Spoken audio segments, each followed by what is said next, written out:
Voilà, bonjour à toutes et à tous. C'est un plaisir de vous avoir en cette fin de journée pour parler des droits et devoirs des employés et des employeurs pour les cas de cancer, puisqu'Action Margot est une association qui fait le lien entre le cancer et le monde du travail.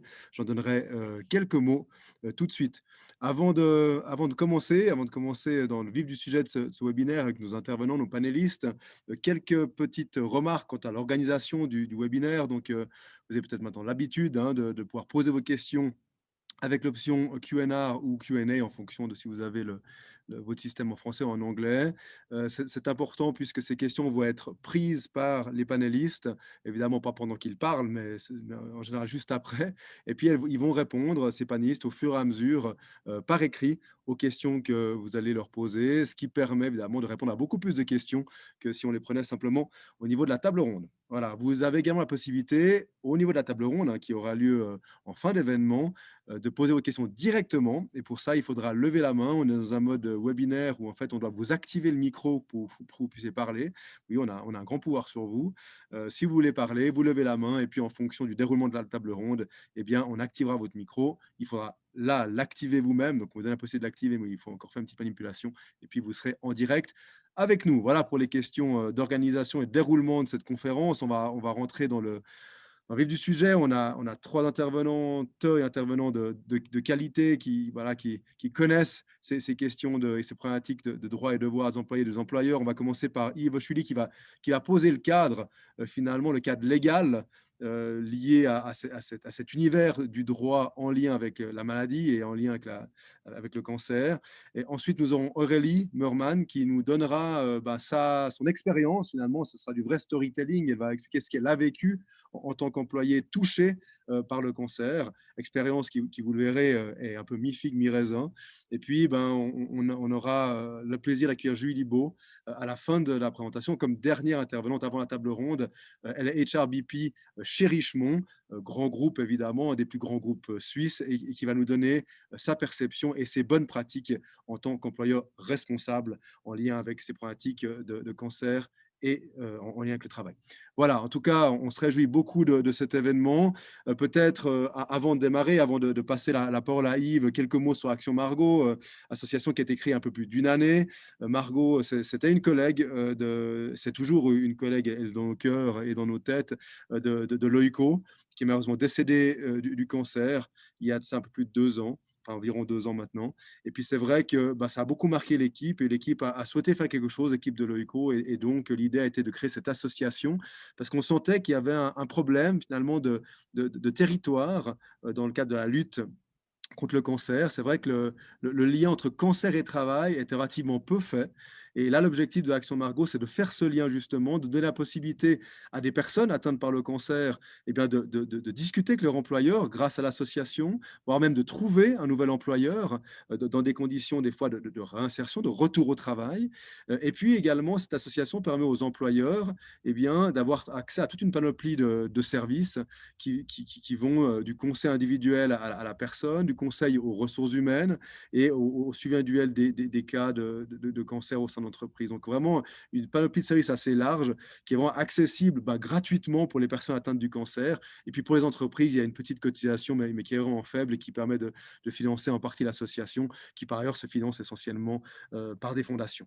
Voilà en quelques mots Action Margot. Vous pouvez voir tout ça sur notre site internet et on se réjouit évidemment vraiment d'avoir toutes vos questions et d'avoir des interactions avec vous parce que l'important, c'est la communauté pour aider les personnes atteintes et également pour aider des employeurs qui, des fois, eh bien, sont bien mal pris par rapport à ces cas de cancer voilà, qui nous concernent tous de proche, de près ou de loin.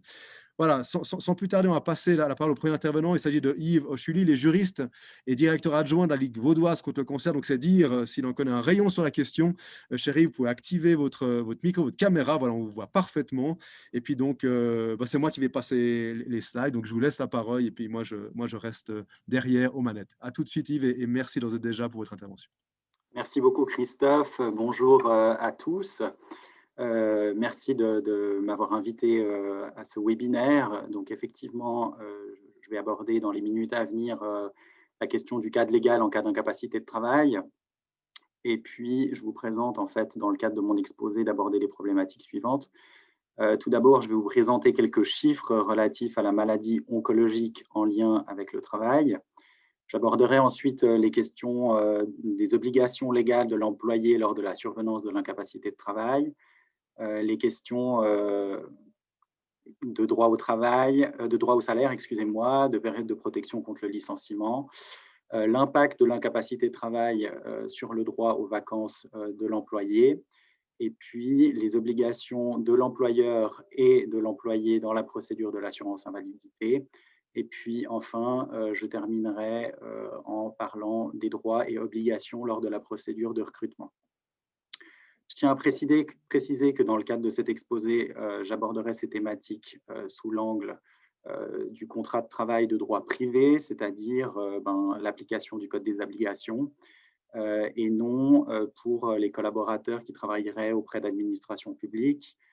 Comme vous le savez, les administrations disposent chacune d'un règlement très spécifique, en tout cas de règlement du personnel spécifique, avec des dispositions différentes en fonction de l'administration.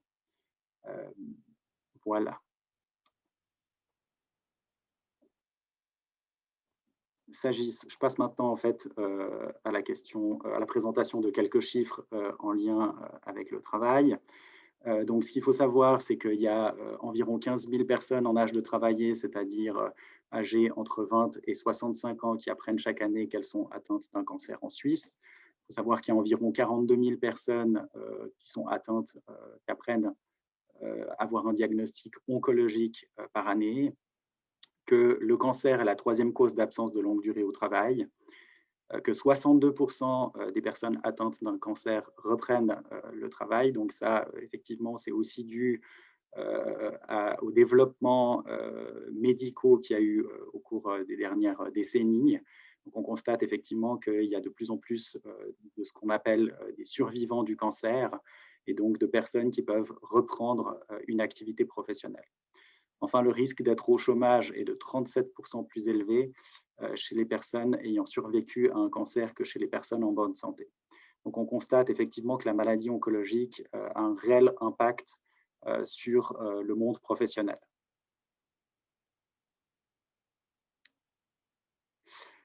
Je souhaitais aussi vous informer effectivement que dans la pratique, l'annonce de la maladie engendre généralement un arrêt de travail. C'est vrai que cet arrêt de travail, il a lieu généralement soit au moment du diagnostic, mais plus souvent lors du début des traitements. Et c'est vrai qu'il y a quelques exceptions. Alors, c'est vraiment des très rares exceptions dans les cas où lesquels les personnes en incapacité de travail souffrant de la maladie oncologique n'ont pas d'incapacité de travail, ou en tout cas dans les cas dans lesquels l'incapacité de travail est de courte durée.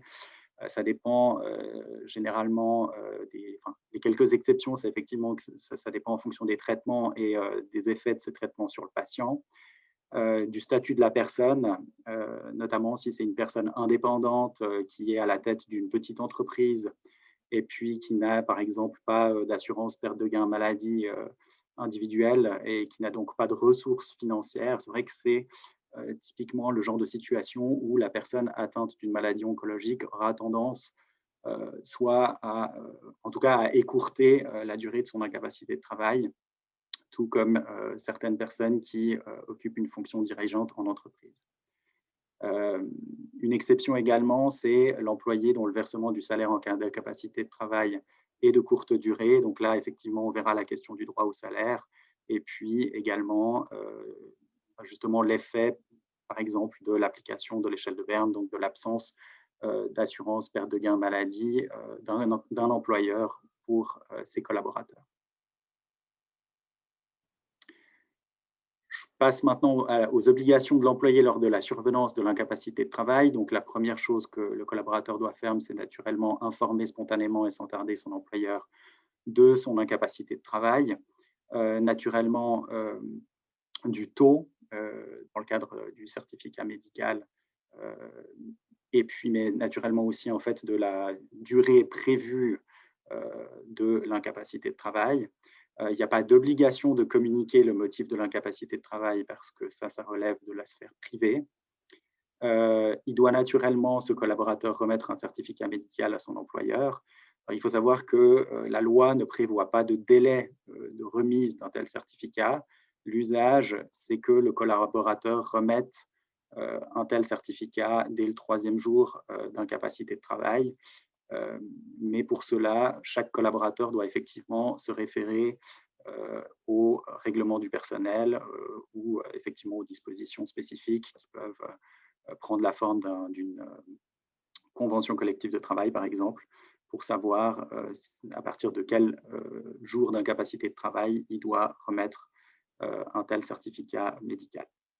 Je porte aussi à votre attention le fait que le certificat médical n'est pas un titre et qui bénéficie uniquement d'une présomption d'exactitude, présomption qui peut être renversée par l'employeur, par exemple en soumettant le collaborateur à un examen médical auquel le collaborateur a l'obligation de se soumettre. À défaut, il risque de ne pas percevoir des rémunérations. Je passe maintenant à la question du droit au salaire. Donc, pour ce qui est du droit au salaire, sous l'angle du Code des obligations, il faut différencier le régime légal ordinaire du régime conventionnel facultatif. Pour le régime légal ordinaire, eh bien, l'article 324A, alinéa 1 du Code des obligations prévoit qu'en cas d'empêchement de travailler sans faute de l'employé et lorsque les rapports de travail ont duré plus de 3 mois ou ont été conclus pour plus de 3 mois, l'employeur doit verser le salaire en fonction de la durée des rapports de travail et des circonstances. La loi n'offre pas de précision sur la durée du versement du droit au salaire et c'est donc les tribunaux qui ont développé des échelles, à savoir l'échelle de Berne, l'échelle de Bâle et l'échelle de Zurich, qui précisent la durée du droit au salaire à 100% du collaborateur en fonction de son ancienneté dans l'entreprise. Donc, dans l'échelle de Berne, par exemple, on retrouve que pour un collaborateur qui se retrouve dans sa première année de service, eh bien, il a droit à son salaire en plein pendant 3 semaines d'incapacité de travail. Pendant sa deuxième année de service, d'1 mois, son salaire en plein, etc. Pour ce qui est du régime conventionnel facultatif, donc effectivement, la loi prévoit la possibilité de déroger au régime légal ordinaire à condition d'accorder à l'employé des prestations au moins équivalentes. Et là aussi, la loi n'offre pas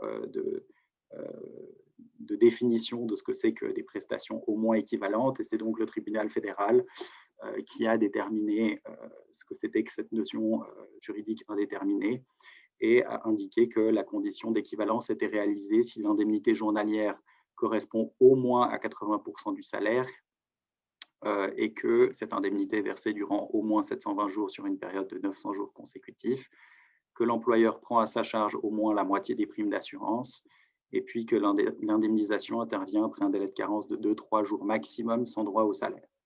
Donc, dans la pratique, effectivement, on constate que le délai de carence est souvent plus important, c'est-à-dire qu'il est souvent de 30, 60 ou 90 jours. Et dans ce cas-là, l'employeur a l'obligation de verser au moins le 80% du salaire pendant le délai de carence.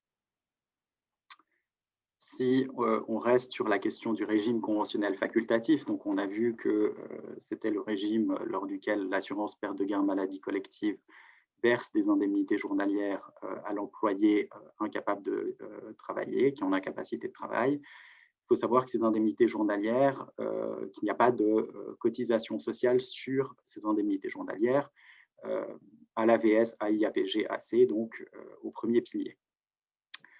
Il y a une exception, et la seule exception, c'est vraiment si l'employeur verse un complément à ces indemnités journalières, eh bien, l'éventuelle différence entre les salaires versés et les indemnités journalières reste soumise aux cotisations sociales. Pour un exemple concret, si effectivement, en plus du 80% de l'indemnité journalière, l'employeur s'est engagé à verser 10% supplémentaires, et bien sur ce 10%, l'employeur devra verser des cotisations sociales. Pour ce qui est des cotisations au deuxième pilier, eh bien, il faut impérativement consulter le règlement de la caisse de pension. parce que celui-ci peut prévoir la libération du versement des primes après quelques mois d'incapacité de travail. Et dans ce cas-là, c'est la caisse de pension qui va prendre à sa charge les cotisations au deuxième pilier. Donc, le compte continuera en fait à être alimenté. Pour ce qui est des allocations familiales, enfin, elles sont versées, alors là, indépendamment du régime conventionnel ou du régime légal applicable, elles sont versées pour le mois au cours duquel l'incapacité de travail est survenue, et puis pour les 3 mois qui suivent. Donc, c'est vrai qu'au-delà de cette période, si la personne, par exemple, elle est mariée ou en partenariat enregistré, eh bien, il faudra voir si le conjoint exerce une activité lucrative pour que celui-ci, en fait, fasse la demande de bénéficier de ces allocations familiales. Je passe maintenant à la période de protection contre le licenciement. Donc là aussi, effectivement, je constate dans ma pratique de juriste au sein de la Ligue vaudoise contre le cancer que c'est une thématique qui est souvent méconnue, ou en tout cas qu'il existe des informations erronées sur l'absence de possibilité de l'employeur de mettre fin au contrat pendant l'incapacité de travail. Donc, c'est la raison pour laquelle je souhaitais aussi reprendre cette thématique-là. Donc, effectivement, après le temps d'essai, l'employeur ne peut pas résilier le contrat pendant une incapacité de travail totale ou partielle, résultant par exemple d'une maladie, durant 30 jours pendant la première année de service, 90 jours de la deuxième à la cinquième année de service, et puis 180 jours dès la sixième année de service. Si l'employeur notifie la fin des rapports de travail pendant un de ces délais, eh bien, le congé est nul et l'employeur doit notifier une nouvelle fois le congé à l'employé. Et forcément, le délai de congé s'en trouve reporté. Quid du licenciement abusif? Donc là, effectivement, si l'employeur notifie le congé uniquement en raison en fait, de la maladie du collaborateur, ce licenciement peut être qualifié d'abusif et le collaborateur peut prétendre en fait, à une indemnité qui peut aller jusqu'à 6 mois de salaire. Bien sûr, il devra démontrer en fait, que l'origine, le motif du licenciement réside dans sa maladie, ce qui est souvent extrêmement compliqué. Le droit au salaire suite à la résiliation des rapports de travail. Quand est-ce que le droit au salaire prend fin?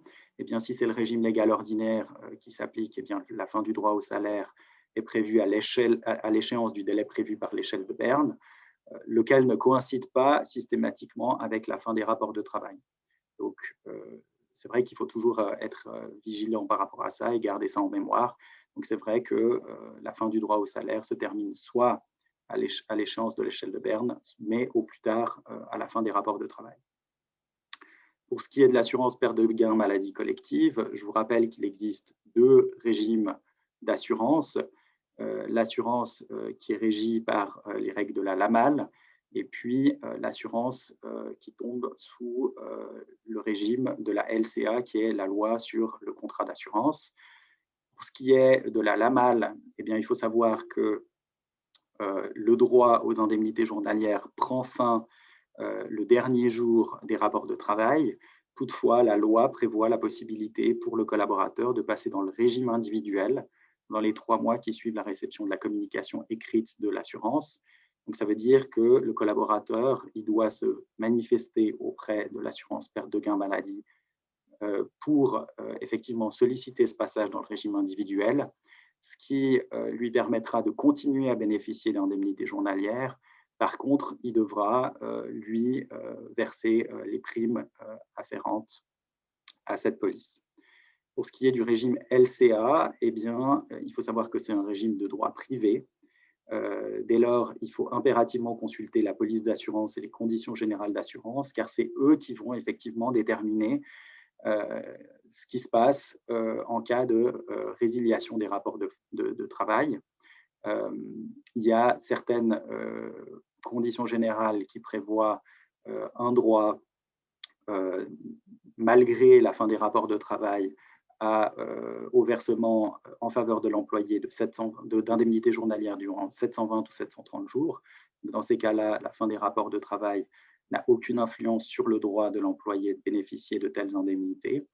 Mais il y a aussi effectivement des conditions générales d'assurance qui prévoient le même régime que la LAMAL, c'est-à-dire la fin du versement des indemnités journalières le dernier jour des rapports de travail et la possibilité de passer dans le régime individuel en s'adressant dans un certain délai, ce n'est pas systématiquement 3 mois, mais parfois c'est 30 jours, 60 jours, pour se manifester et solliciter en fait ce passage dans le régime individuel. J'aborde rapidement aussi la question de l'impact de l'incapacité de travail sur le droit aux vacances. Effectivement, lorsqu'au cours d'une année de service, le travailleur est empêché de travailler, sans faute de sa part, donc typiquement pour une cause de maladie, l'employeur peut, après l'écoulement d'un délai de grâce d'1 mois, c'est-à-dire après le 2e mois complet d'absence, de réduire d'1/12e le droit aux vacances du collaborateur. Donc, ça peut être en fait une incapacité de travail de 2 mois consécutifs qui mène effectivement à la réduction d'1/12e par mois complet, ou effectivement par des incapacités de plus petite durée qui sont additionnées et qui, au final, font 2 mois ou plus d'incapacité de travail au cours d'une année de service et qui permettent d'opérer cette réduction. Je passe maintenant aux obligations de l'employé et de l'employeur dans le cadre de la procédure de l'assurance invalidité. Comme on parle en fait des droits et d'obligations de l'employé et de l'employeur, ça me paraissait important de reprendre ce point aussi, sans reprendre l'intégralité de la procédure de l'assurance invalidité, ce qui me prendrait effectivement beaucoup plus de temps. Mais juste pour vous rappeler que lors de la 5e révision de la loi fédérale sur l'assurance invalidité, donc qui est entrée en vigueur en 2008, il y a eu un renforcement de l'obligation de collaboration de l'employé dans le cadre de la procédure de l'assurance invalidité. Donc, il doit vraiment tout mettre en œuvre pour, respecter les mesures prises par l'assurance invalidité et que, à défaut, bien sûr, là, il fait une pesée des intérêts, mais et prend en compte l'intégralité des circonstances, mais il y a une possibilité pour l'AI de réduire ou de refuser d'allouer des prestations si l'employé ne met pas ou l'assuré ne met pas tout en œuvre dans le cadre de cette procédure. Ce qui est intéressant lors de cette 5e révision de l'AI, c'est qu'elle a aussi consacré l'obligation de collaboration de l'employeur, notamment à l'article 7C de la loi, où il est mentionné que l'employeur collabore activement avec l'Office AI. Et là, je vous ai simplement donné 2 exemples. La loi prévoit typiquement pour la détection précoce, à l'article 3B de la loi, que l'employeur peut communiquer le cas d'un assuré à l'Office AI en vue d'une détection précoce.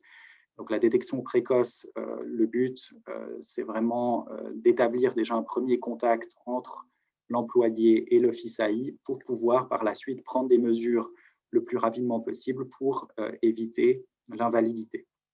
Et la détection précoce, l'annonce de détection précoce peut se faire donc après une période d'incapacité de travail de 30 jours ou après de multiples petites incapacités de travail au cours d'une année. Dans le cadre de mesures d'insertion également, donc là aussi, les mesures d'insertion qui ont lieu dans l'entreprise sont adoptées et mises en œuvre en étroite collaboration avec l'employeur, bien sûr, à condition que le collaborateur reste employé auprès de son employeur. Mais là aussi, on voit en fait dans cette disposition que l'employeur doit collaborer activement avec l'Office AI. Enfin, je passe aux droits et obligations lors de la procédure de recrutement. Là, effectivement, la question de savoir si l'employeur peut poser des questions sur l'état de santé du candidat. Donc, le principe, c'est que, en principe, comme les questions sur la santé relèvent de la sphère privée, l'employeur n'a en principe pas le droit de poser ce type de questions. Mais il y a malgré tout des exceptions dans lesquelles l'employeur peut poser des questions si elles touchent à la capacité d'exercer un emploi. Effectivement, si je peux prendre un exemple, peut-être dans le monde de la construction, un employeur pourrait parfaitement demander à un employé s'il souffre de problèmes de dos dans l'éventualité où ce collaborateur serait amené à avoir des ports de charge importants dans le cadre de son activité professionnelle. Les maladies qui sont guéries ne regardent en principe en rien le nouvel employeur, sinon aucun lien avec le poste à pourvoir. Alors ça, effectivement, là aussi, il y a des exceptions, et puis ça dépend de l'activité professionnelle qui sera exercée. Et puis, les questions sans lien avec l'activité professionnelle sont en principe illicites, ce qui permet en fait à l'employé soit de refuser d'y répondre, mais dans ce cas-là, il risque de ne pas être engagé, ou alors, selon une partie de la doctrine, l'employé a le droit de le faire d'une manière inexacte, c'est-à-dire que ça consacre en quelque sorte le droit de mentir de la part du collaborateur. En tout cas, ça, c'est l'avis d'une partie de la doctrine qui estime aussi que si, à la suite de ce mensonge, l'employeur devait licencier le collaborateur, eh bien, le collaborateur aurait la possibilité de faire valoir des droits par rapport à cette résiliation. Quid enfin de l'examen médical d'aptitude? Eh bien, effectivement, dans ce cadre-là, si l'employeur soumet le candidat en médecin avant de l'engager pour un poste spécifique, eh bien, il faut savoir que le médecin qui est engagé par l'employeur est soumis au secret médical. Dès lors, il doit uniquement informer l'employeur de l'aptitude à l'exercice de l'activité professionnelle de la part du collaborateur. Éventuellement, dans le cas d'une maladie contagieuse, effectivement, il pourrait effectivement aussi indiquer la nature, enfin, en tout cas, non pas la nature de la maladie, mais en tout cas, effectivement, s'il y a un certain degré de contagion. Voilà pour ma présentation. Je suis volontiers à votre disposition pour répondre à vos questions, et je vous remercie en tout cas de votre attention. Merci Chérif pour le côté exhaustif là, de votre présentation, là, évidemment passionnant. On prendra les questions sur la table ronde après. Je crois que vous avez du boulot, hein, parce qu'il y a 6 questions qui ont été posées dans le questions et réponses. Donc là, vous pouvez vous D'accord. atteler dès maintenant, évidemment, tout en ayant une oreille attentive sur la prochaine intervenante, à la prochaine intervenante. On a vu un peu maintenant, enfin, avec vous, hein, le côté assez rigide du droit, avec une loi qui est là, qui protège les employés, qui protège bien évidemment aussi les employeurs. Puis après, il y a un petit peu ce qu'on vit dans la vraie vie. Alors, cette vraie vie, on veut on veut l'entendre, avec vous, Aurélie Meurmann. Vous êtes infirmière, vous étiez touchée par un cancer du sein en 2015. Vous êtes co-créatrice de l'espace, Impatiente. Alors est-ce que, Aurélie, vous pouvez activer votre micro et votre caméra qu'on vous voit? Voilà, bienvenue, on vous voit, c'est parfait. Aurélie, la parole est à vous. Alors, vous n'avez pas de slide. Moi, ce que je vous propose de faire, c'est que je vais arrêter le partage d'écran comme ça, ben, les participants vont voir en grand, voilà. Et puis, ben, on se réjouit que vous partagez votre expérience, qui était pas facile, hein. Vous étiez toujours dans votre santé, mais notamment dans vos relations avec votre employeur. On se réjouit de vous écouter. Et puis, évidemment, je répète aux participants, vous pouvez continuer à poser vos questions. Vous le faites très bien jusqu'à maintenant sur le questions et réponses. Voilà. À tout de suite et vous avez la parole, Aurélie. Bonjour, merci. Merci de m'accueillir et de pouvoir partager mon expérience. Je suis infirmière. En septembre 2015, j'ai changé de travail, j'ai pris un nouveau poste dans un EMS de la région fribourgeoise comme infirmière responsable d'unité. Ça veut dire que j'avais une partie de mon cahier des charges qui était composée d'une partie administrative et puis d'une partie soins plus sur le terrain. J'ai été engagée avec un contrat qui avait une période d'essai de 1 an. Et puis, fin octobre, en fait, j'ai passé des examens de contrôle où le diagnostic donc, de cancer du sein a été établi. Je crois que dans la quinzaine de jours qui a suivi, j'ai annoncé en tout cas la nouvelle à mes responsables en attendant d'avoir un peu plus d'informations sur les options thérapeutiques en fait, qui m'étaient proposées. Une fois que le chemin était à peu près clair, en tout cas, je leur en ai parlé. J'ai continué à travailler jusqu'à mi-janvier date de mon intervention. Donc jusqu'à mi-janvier, c'était une grande période d'angoisse et autant que ce soit du côté de ma santé, mais également du côté du travail, en me demandant comment ça allait se passer. J'ai reçu une bonne écoute, en tout cas dans un premier temps, de la part de mes responsables qui se sont aussi adaptés à mon emploi du temps parce que donc la première étape, c'était le diagnostic, mais ensuite, il y a eu beaucoup d'examens et puis, ben, j'avais pas tellement le choix des horaires ou des jours, donc je devais me libérer assez rapidement. Donc j'ai pu m'organiser, en tout cas avec eux, de manière assez simple. Hem, Mi-janvier, donc j'ai débuté mon arrêt de travail à temps plein pour à peu près 3 mois. Hem, on a eu des contacts, assez réguliers, en tout cas pour, suivre, l'évolution de ma santé et puis l'éventuelle reprise de travail qui s'est faite en mi-avril à temps partiel. Alors, c'était sûr que du côté, soins, du côté pratique, ben, je pouvais pas en tout cas, reprendre, de suite, ou en tout cas comme avant. Mes capacités physiques en tout cas je les avais pas récupérées. J'ai été, comme dit précédemment, dans le 1 mois environ après, contactée par l'AI, pour la détection précoce. Remplir en tout cas dans un premier temps pas mal de formulaires. J'ai pris contact avec eux ensuite à ma reprise. On s'est vu une fois pour établir un peu le contexte. Il n'y a pas eu vraiment de suite parce que voilà, mon activité se poursuivait. En tout cas, pour l'instant, j'avais pas d'autres informations. Et puis, la situation s'est un peu dégradée au niveau professionnel, avant l'été, où la communication est devenue un peu plus compliquée. Et puis, ben, j'ai senti que, ben, voilà, j'ai senti que notre collaboration allait pas pouvoir se poursuivre. Et puis effectivement, j'ai été convoquée, à la mi-août où, mes responsables m'ont annoncé mon licenciement parce que je pouvais pas, reprendre, mon activité, et assurer mon cahier des charges, de suite, en fait. Donc tout ce qui était de la partie soins, la partie sur le terrain. Voilà, donc c'était assez, même si je m'y attendais, c'était quelque chose d'assez difficile parce que c'était encore une décision qu'on m'imposait. Même en me disant que j'allais pouvoir prendre du temps pour, récupérer, enfin voilà, ça a été vraiment très, très compliqué sur le moment. S'en est suivi une période de chômage d'à peu près 3 mois.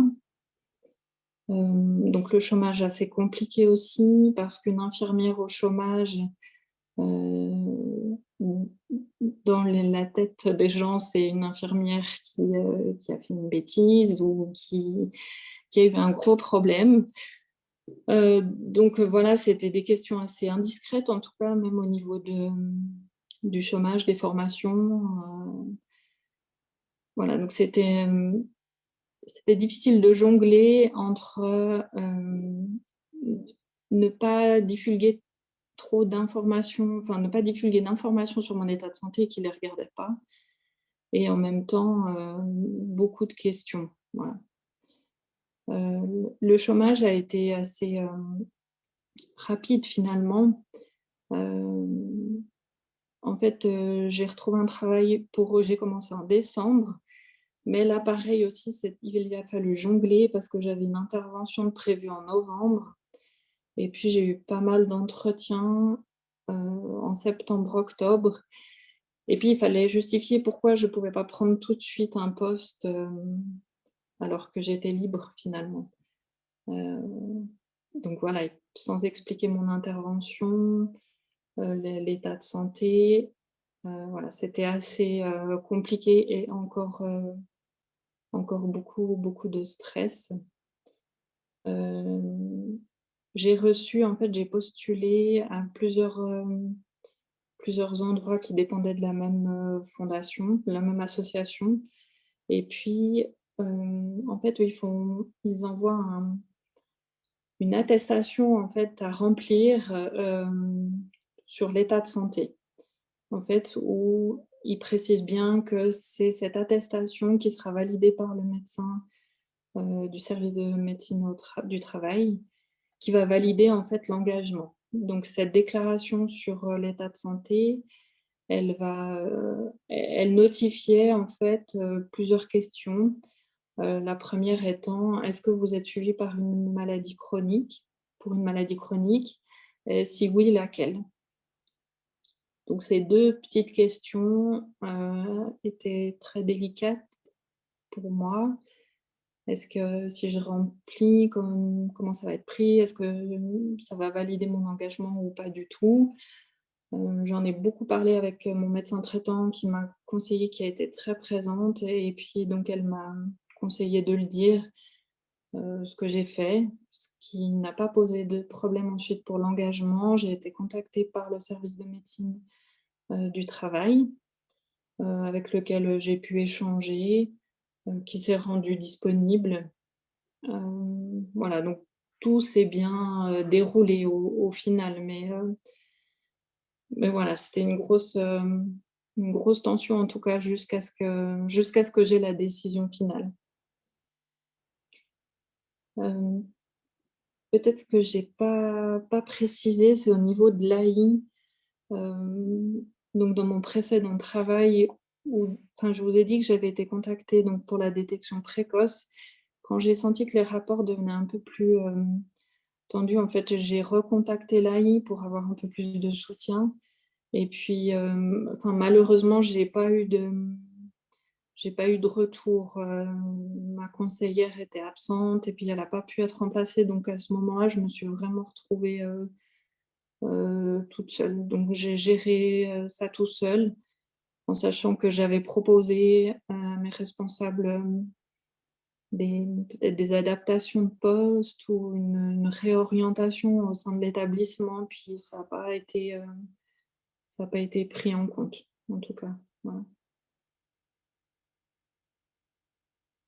Mmh, voilà, je crois que j'ai fait le tour. Merci beaucoup Aurélie pour votre témoignage. C'est vrai que voilà, d'avoir un petit peu la vue de l'intérieur, finalement, comment est-ce qu'on peut ressentir, je dirais, ces différentes étapes, et ces différentes pressions aussi, hein, d'un Mmh, système évidemment qui est très tourné vers le retour au travail. C'est vrai que c'est très précieux. En tout cas, on vous remercie beaucoup. Il y a plusieurs questions qui ont été posées, alors je vous laisse aussi aller les d'accord, découvrir. Et puis, merci. on en prendra aussi certainement quelques-unes, hein, parce qu'il y a des questions parce que elles sont toutes intéressantes, hein, mais certaines que j'aimerais bien reprendre à table ronde tout à l'heure. Donc, à tout de suite, Aurélie. Un grand merci pour votre témoignage encore. Et puis, on vous revoit tout à l'heure. Voilà. Alors, ce que je vais faire, c'est que je vais repartager mon écran. Voilà. Pour accueillir Julie Beau, elle est HR Business Partner au sein du groupe Richemont. Elle va se présenter elle-même, hein. Je crois qu'aussi votre job a évolué dernièrement. En tout cas, c'est un grand plaisir, Julie, de vous accueillir. C'est vrai que ben, on vient d'avoir un tableau un tout petit peu sombre, hein, Mmh. de l'intervention de l'employeur, ou en tout cas peut-être d'une mauvaise pratique perçue d'intervention de l'employeur, notamment dans le cadre du premier employeur évoqué tout à l'heure. C'est vrai que le groupe Richemont, un groupe très important en Suisse, œuvre beaucoup, hein, pour le suivi des collaborateurs. Puis c'est vrai qu'on se réjouit de vous entendre, d'entendre quelques bonnes pratiques, et puis après peut-être d'avoir quelques tricky questions sur la table ronde tout à l'heure. Donc Julie, on vous écoute raconter votre histoire. Là aussi, c'est un partage d'expérience, donc on n'a pas de slide, donc je vais également arrêter le partage d'écran pour qu'on puisse vous voir. Voilà, à tout de suite, Julie, on se réjouit de vous entendre. Merci Christophe. Bonjour à tous. Alors, bah, du coup, moi, j'ai accepté de participer à ce webinaire aujourd'hui parce que récemment, nous avons, malheureusement vécu, la le enfin, vais pas dire l'aventure, mais en tout cas la situation avec l'un de nos collaborateurs qui, il y a un peu plus d'un an en arrière, ça devait être fin d'année 2019, tout début d'année 2020, a malheureusement eu la terrible nouvelle que, il était, voilà, diagnosé avec un cancer, non pas qu'un, mais cancer multiple. Collaborateur très, très apprécié, pour bien des raisons, mais tout de suite, nous d'un point de vue, employeur, manager aussi, collègue, on a tout de suite été, présents et proches de lui, pour l'accompagner au mieux, dans ces moments-là. Il a souhaité continuer à travailler jusqu'à qu'il commence les traitements finalement. Traitement qui était très, très lourd, hein, vu le poids vu la place que les cancers prenaient. Donc il est resté parmi nous, je dirais, pendant à peu près 5-6 semaines et puis lorsqu'il a commencé les traitements, c'est là qu'on ne l'a plus retrouvé, au quotidien, parmi les équipes. Moi, mon rôle, on va dire, c'était surtout d'accompagner, son équipe, enfin ses équipes, les gens avec qui, il travaillait en direct, son département en soi. Et puis je dois bien avouer que ça s'est très, très bien passé. On a vraiment gardé le contact avec lui. Il nous donnait régulièrement des nouvelles. On ne voulait pas non plus trop, envahir sa sphère privée. Mais voilà, lui de manière naturelle nous donnait, voilà son petit retour sur comment il allait et depuis le début, en fait, il aspirait à ce jour où il pourrait, revenir travailler avec nous, même à temps partiel. Le travail lui manquait énormément, les collègues aussi. Donc clairement, nous, on était prêts à l'accueillir à nouveau, à grands bras ouverts. Il y a eu un mieux, pendant l'été, dernier, il y a eu une période où il allait vraiment mieux, il répondait bien au traitement et on s'est tous dit: «Ben, super, on va peut-être le revoir, même à 20 ou quoi au travail et ça lui fera du bien et ça nous fera du bien aussi». Et puis malheureusement, en fin d'année, 2020, on a appris qu'il avait eu, une rechute, suite au traitement et à la progression de la maladie finalement.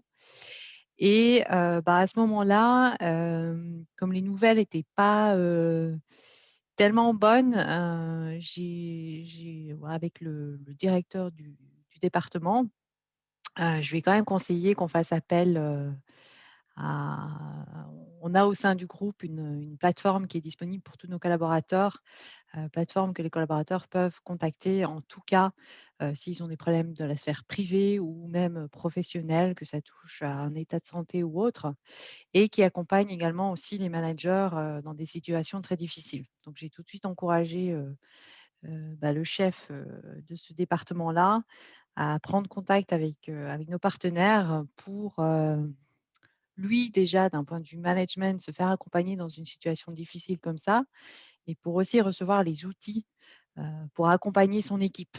Parce qu'il y avait aussi le côté émotionnel finalement qu'on allait devoir gérer, par rapport à son équipe, qui était encore une fois très proche, de cette personne.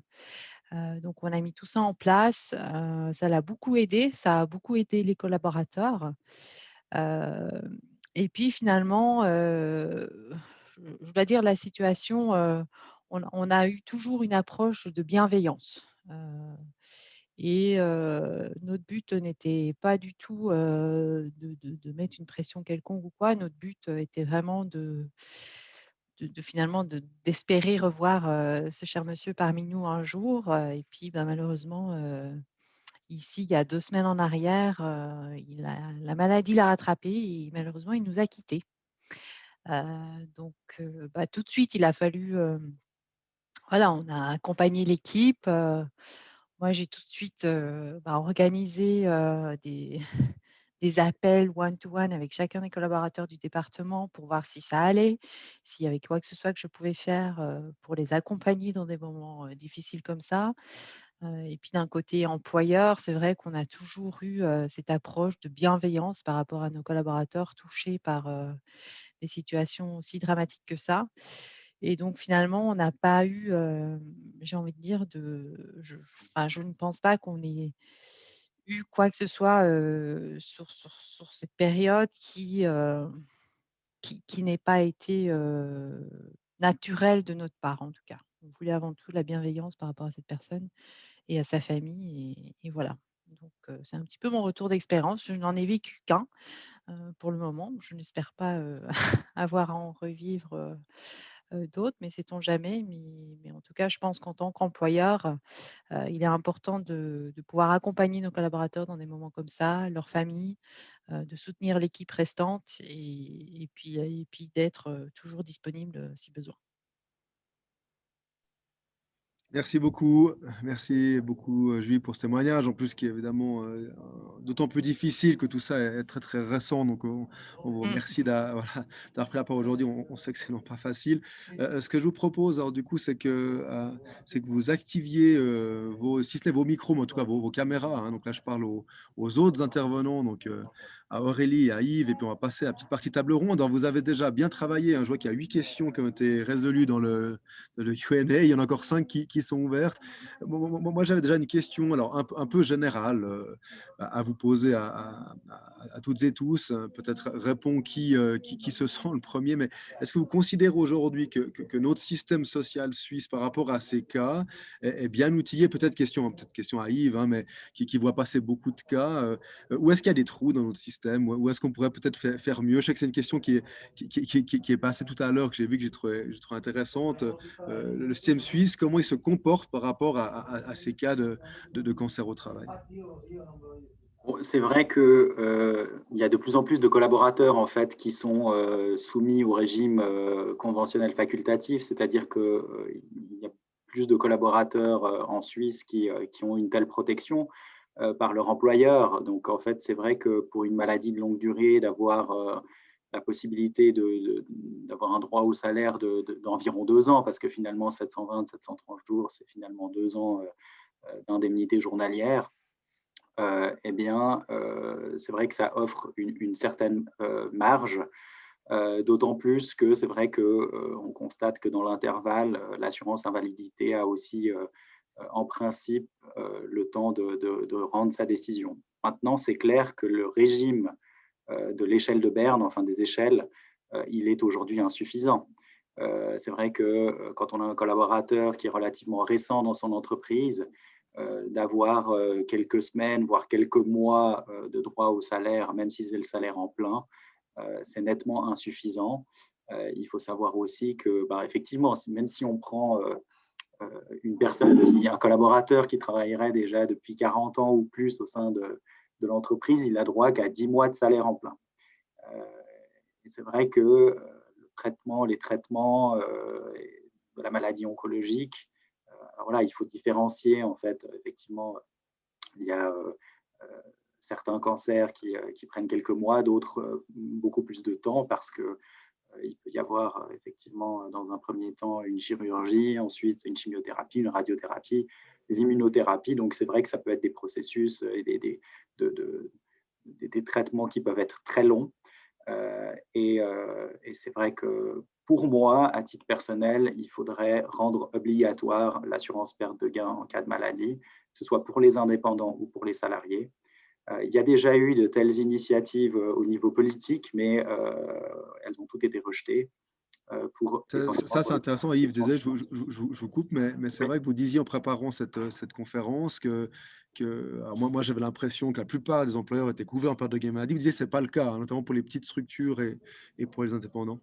Alors, effectivement, dans les petites structures, c'est vrai que elles ont souvent, enfin souvent, je constate en tout cas dans la pratique que certaines n'ont pas d'assurance perte de gain maladie parce que les primes sont relativement onéreuses et qu'elles peuvent tout simplement pas conclure une telle assurance pour les employés.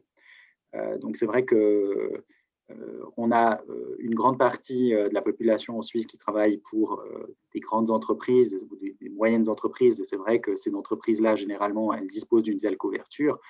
Mais c'est vrai que dans les petites entreprises, c'est souvent pas le cas.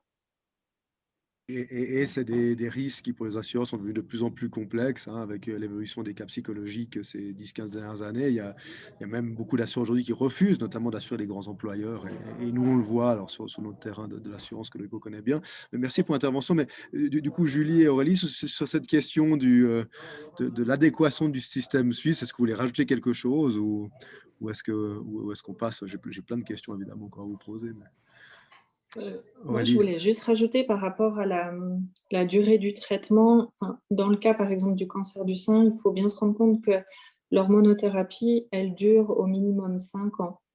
Donc, c'est 5 longues années avec de potentiels effets secondaires qui peuvent aussi avoir un impact assez fort sur le travail, que ce soit typiquement des insomnies ou des douleurs articulaires. C'est des choses assez classiques, mais qui finalement, au quotidien, dans, je pense, tout poste de travail, il peut vraiment poser un problème. Et 5 ans, c'est long. Ouais, en effet, merci beaucoup, merci pour le complément. Euh, Julie, vous ne voulez pas réagir sur cette question-là en particulier? Non, moi d'un point de vue, j'ai envie de dire groupe, je trouve qu'on a point de vue assurance, on a de très bonnes, conditions pour nos collaborateurs. Donc de ce côté-là, j'ai envie de dire, voilà, on est plutôt, confortable, à savoir que nos collaborateurs impactés ne sont pas impactés Au par niveau une financier, en perte, tous les cas, ouais. énorme. Ouais. Ouais, c'est vrai que là, on voit, on souligne peut-être la différence qu'il peut y avoir en fonction de l'employeur que l'on a, d'où la réflexion d'Yves sur le fait de rendre obligatoire cette quote-part de gain Ouais. maladie pour tous les employeurs en Suisse, qui est évidemment quelque chose d'intéressant, en sachant que c'est vrai que si on n'est pas couvert par de gain maladie, bah, il y a un trou assez important jusqu'à ce que l'assurance invalidité, la prévoyance puisse agir après 2 ans et plus, en Ouais, fonction c'est des vrai. fois des délais de traitement. Ouais. Merci beaucoup. Peut-être on va parler du dispositif un petit peu à disposition des employeurs. On a beaucoup, vous avez tous évoqué plus ou moins l'AI. Hein. L'AI, on en dit du bien, du mal. Enfin, c'est vrai que le problème de l'AI, évidemment, c'est qu'elle est au niveau de son organisation, en tout cas cantonale, elle est évidemment fédérale. Hein, c'est une loi fédérale, mais son application et en tout cas les gens qui travaillent au sein des services AI, c'est au niveau cantonal. Et là, on a vu des disparités assez importantes en fonction des cantons ces dernières années. Comment, alors Aurélie, je sais que c'est une question que vous avez été posée en l'occurrence, mais comment vous jugez finalement sur votre cas d'intervention de l'AI, hein, qui là, le cas échéant, a été actionné assez vite apparemment, puisqu'il y a une annonce qui a été Ouais. faite, mais comment vous jugez leur intervention? Ce qui m'en reste, c'est plutôt négatif, de toute façon, parce que au moment où vraiment j'en ai ressenti le besoin, ben, ils n'étaient pas là, donc je me suis sentie assez seule. C'est à ce moment-là, assez, ce moment assez charnière où il commence à avoir un manque de communication, enfin, des informations qui passent difficilement, où là, j'aurais bien aimé un soutien et pouvoir organiser une rencontre. Voilà, mais ça, j'ai pas pu le faire. Non. Mais ça Si, m'a manqué. ouais, j'imagine, c'est vrai qu'on dit souvent que l'AI a des très gros moyens, non, pour accompagner, mais ne dépense pas en fait ses budgets d'accompagnement ou ses budgets euh, pour la réinsertion. Est-ce que Yves ou Julie, Yves peut-être d'abord, puis peut-être après Julie, vos expériences, vous, avec l'AI, évidemment, je sais pas, j'imagine que vous avez des liens privilégiés qu'il ne faut pas fâcher, hein, donc, ouais. mais, mais peut-être si vous avez quelques mots à dire là-dessus. Yves. Non, c'est vrai que comme c'est une maladie de longue durée, puis qui est souvent évolutive aussi, c'est vrai que l'AI, enfin, dans un premier temps, en fait, c'est vrai qu'elle s'adresse souvent en fait aux médecins traitants, déjà pour obtenir en fait des rapports médicaux. Et c'est vrai que des fois, ça bloque au niveau des médecins traitants qui répondent pas forcément très rapidement en fait à ce genre de rapport. Donc, c'est vrai que la procédure, du coup, en fait, elle peut s'en trouver allongée aussi. Ensuite, c'est vrai aussi que l'AI, en général, elle ne rend pas de décision lorsque l'état de santé n'est pas stable. Et ça, du coup, c'est vrai que ça peut entraîner effectivement des décisions, enfin, en tout cas, des compléments d'expertise qui peuvent être entreprises et du coup, qui peuvent considérablement en fait rallonger la procédure. Ensuite, c'est vrai aussi que bon, alors, la réadaptation prime la rente, donc ça, c'est aussi quelque chose qui a été mis en place à partir de la 5e révision, en tout cas renforcé. Euh, et euh, et c'est vrai, pour la maladie oncologique, c'est vrai que c'est souvent un petit peu compliqué parce que ça prend un certain temps jusqu'à il y ait une stabilisation et qu'une décision puisse être rendue. Il y a un rôle de l'assureur perte de gain maladie là, qui souvent fait le lien avec l'AI, mais aussi une certaine Mmh. pression parce qu'il y a intérêt que l'AI agisse le plus rapidement possible, en tout cas financièrement parlant. Ce rôle, l'assureur perte de gain maladie, lui aussi, il est souvent un petit peu décrié, notamment par rapport aux services sinistres des compagnies d'assurance qui ont tendance à en faire de moins en moins. En tout cas, c'est ce qu'on entend de la part des employeurs. Comment est-ce que vous percevez ça? Quel est le rôle finalement qu'on attend d'un assureur perte de gain maladie?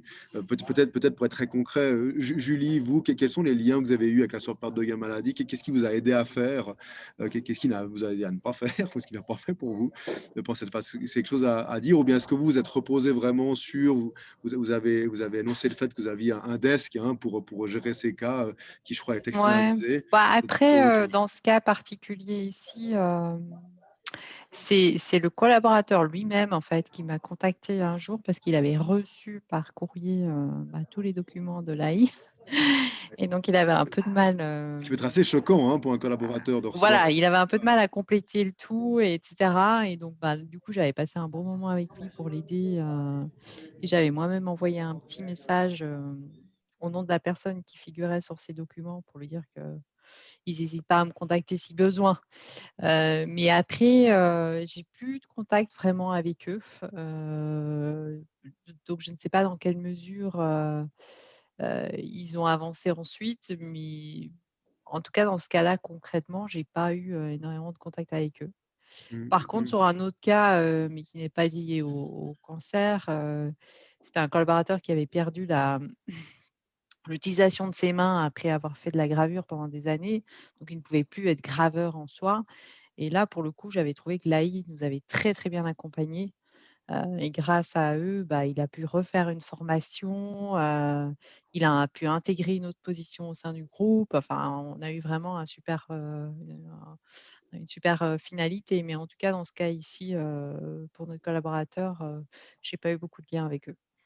Merci beaucoup. Et il y a une possibilité qui n'a pas été évoquée tout à l'heure, Yves, sur votre présentation, en lien avec la part de gain maladie, c'est la fameuse reprise thérapeutique.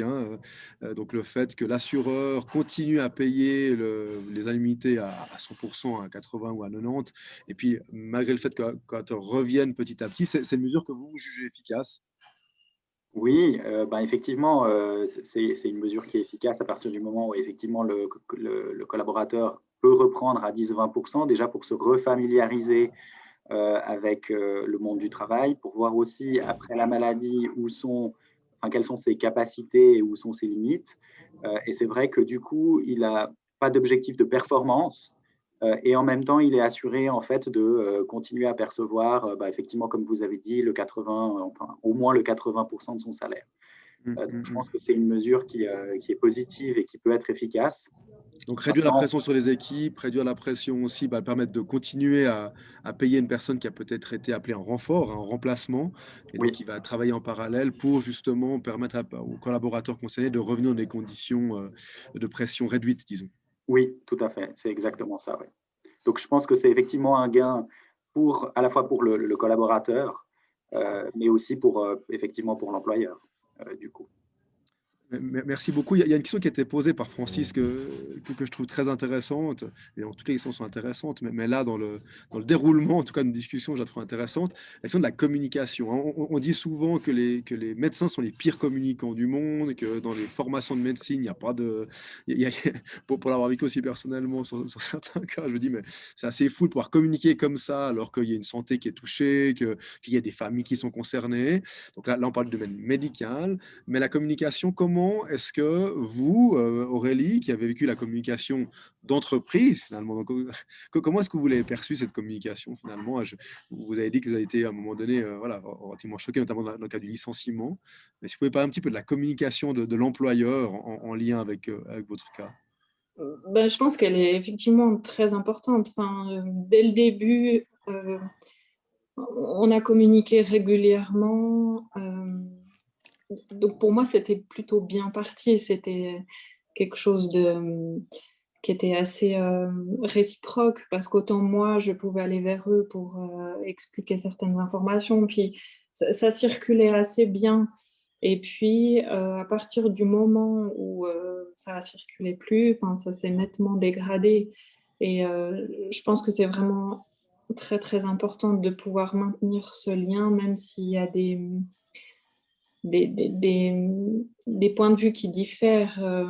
Moi, j'avais l'impression que c'était, c'est mon sentiment, le fait d'avoir amené des propositions pour adapter mon poste qui avait peut-être été mal perçu.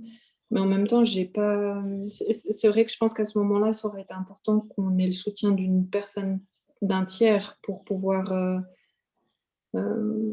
ouais, pour pouvoir fluidifier tout ça, en fait. Je vous poserai aussi la question tout à l'heure, parce que la question a été posée, puis je trouve intéressant que vous en parliez devant tout le monde, de finalement, comment vous expliquer que le premier employeur, qui pourtant touche des indemnités, etc., vous annonce au licenciement dans une période de votre vie où c'est quand même très, très compliqué pour vous. Je la garde pour tout à l'heure, cette question, parce que je voulais rester sur le même thème avec Julie. Hein, la question était pour vous, d'ailleurs, de Francis, hein, la question de la préparation en tant que RH. Est-ce que vous vous sentez préparé, notamment dans la communication, hein, et dans Mm, l'accompagnement pour ce type de cas, qui sont quand même des cas très difficiles à gérer, évidemment, humainement? mm. Alors non, je pense qu'on n'est pas du tout préparé. Ça nous tombe dessus finalement un jour et puis voilà. Après, c'est vrai que nous, au sein du groupe, on a l'avantage d'avoir accès à cette plateforme avec, à travers laquelle on peut parler à des psychologues, des thérapeutes en tout genre, et tout autre soutien, médical et non médical que nous aurions besoin. Donc je pense que ça a permis, d'aider, Mhm. déjà le manager de cette Bien équipe sûr. à parler Euh, aux membres et puis moi à l'accompagner. d'accord, d'accord. Mais Merci formé, beaucoup. non, on ne l'est pas. Ah non, puis c'est vrai que c'est très, très compliqué. Enfin, vous êtes dans la gestion d'un cas, il y a quelqu'un de touché comme ça durant sa santé, c'est très, très difficile à gérer pour le monde RH. Mmh, L'action de la communication avec les équipes, puisque pour moi, la question de Francis fait aussi peut-être référence, c'est finalement comment est-ce que vous avez communiqué avec les équipes? Est-ce que vous l'avez fait, pas fait? Est-ce que vous avez eu une discussion avec votre employé sur la communication avec les autres membres de l'équipe? oui, oui. Bah, alors au tout début, en fait, quand il a partagé, son état avec, son manager direct et moi-même, on lui a tout de suite posé la question: «Est-ce que tu souhaites, que l'équipe en soit informée ou pas?» Dans un premier temps, il n'avait pas voulu. Il avait juste, parce qu'à la base, il avait été pour, une opération pour, faire un remplacement, sur la hanche, je crois et c'est comme ça qu'ils ont découvert, les cancers. Donc au début, il n'avait pas souhaité qu'on partage, l'état de la maladie. Donc on avait tout à fait respecté ça, bien entendu avec lui et puis plus tard, au cours de l'année 2020, c'est lui-même qui nous a dit: «Ben, je pense qu'en effet, ça me ferait plaisir de le dire moi à l'équipe» et donc on a organisé un Zoom, avec lui dans le Zoom et toute l'équipe et puis il a partagé ça, de lui-même avec l'équipe, parce qu'ils avaient toujours eu cette belle relation, finalement d'équipe mais on a vraiment fait selon lui et ce qu'il voulait lui faire, en fait. C'était son choix. Merci, merci beaucoup. On va basculer là, bon, il nous reste quelques minutes, hein, évidemment, ça passe toujours très vite, mais sur la question un petit peu de la responsabilité sociale de l'employeur, hein, finalement, dans ces cas.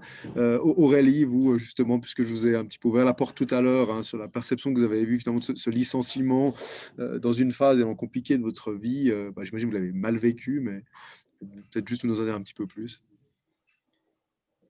Euh,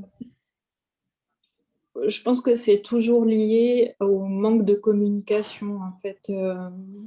Je pense qu'il avait des attentes, moi j'avais d'autres attentes, et puis les deux n'ont pas matché finalement. Mais euh, je pense que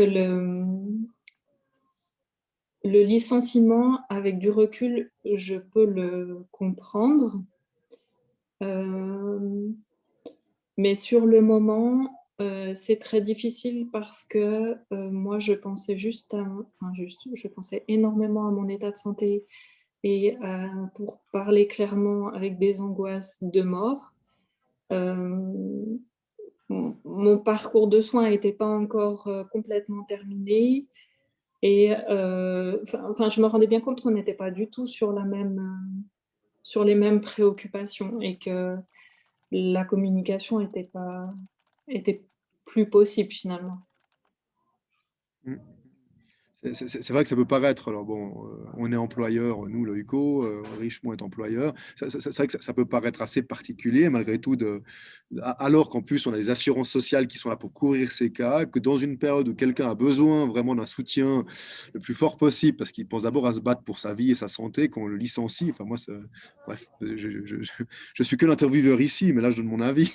Ça paraît quand même complètement aberrant, quoi. J'imagine que vous avez dû vivre ça comme quelque chose, malgré tout, de très, très difficile, quoi. Oui, oui, Comme un peu c'était une violent. trahison, quoi. C'est Oui, oui violent. Ouais, et puis ouais, j'ai pas été libérée de mes fonctions non plus, donc j'ai continué à venir travailler pendant 1 mois ouais. après.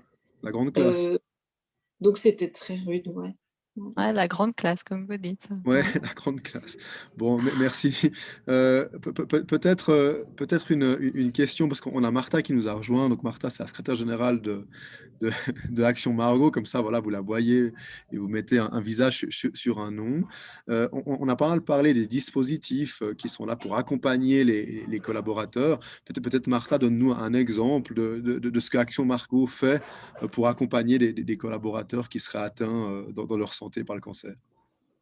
Bon, alors bonjour tout le monde et puis merci tout d'abord à une présentation très exhaustive de Yves et puis du témoignage justement d'Aurélie qui montre à quel point le cancer, la maladie peut amener des angoisses et du stress supplémentaires liés à la poursuite éventuelle de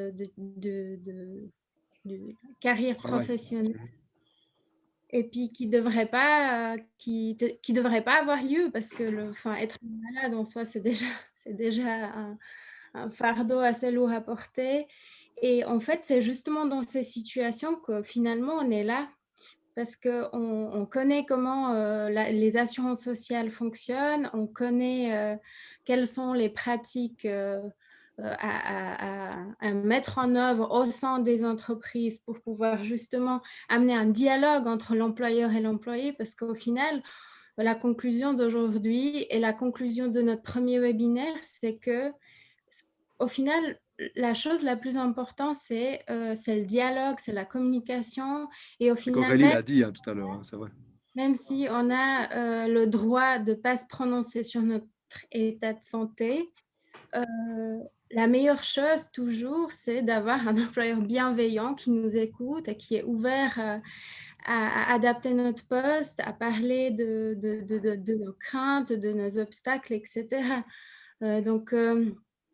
C'est dans ce sens-là où on essaie un peu de sensibiliser le monde des entreprises. Et puis pour les individuels, d'abord, l'idée, c'était de les accompagner dans leur recherche d'emploi avec nos coachs en insertion professionnelle, avec la simulation des entretiens, préparation de dossiers, de candidature, etc.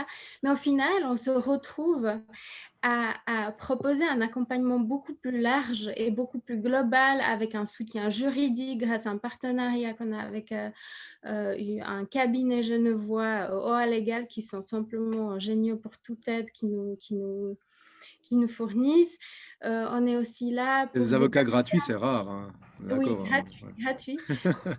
On a aussi, on sait un peu comment conseiller dans toutes ces démarches administratives, parce que c'est vrai que les gens, ils se retrouvent souvent